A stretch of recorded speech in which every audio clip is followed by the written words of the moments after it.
Veľa hovoríme o tom mať nádej, ale pre mňa osobne je podstatné v mojej službe ako biskupa byť nádejou. V podstate to vyjadruje aj to motto jubilejného roka. My ako keby sme vstupovali do nádeje, ktorú je Kristus, a sami sa stávali tou nádejou. Tak pre mňa osobne je dôležité to, aby všade tam, kde som a kde ohlasujem evanjelium, kde ohlasujem Krista, aby som sám už tým, že som svojou bytosťou, bol nádejou. Cirkev má byť nositeľkou nádeje aj tu v našej spoločnosti, pretože je toho toľko, je toho tak veľa, toľko toho priestoru, kde všade vkročíme a všade potrebujeme prinášať nádej.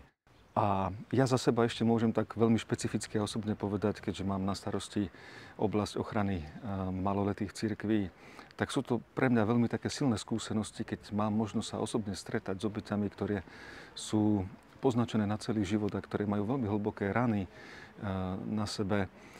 Aké je dôležité aj tam byť nádejou. Niekedy človek nedokáže takmer žiadne slovo povedať, ale už len tá prítomnosť, že sme tam a že sme nositeľmi Krista, tak môže byť nádejou.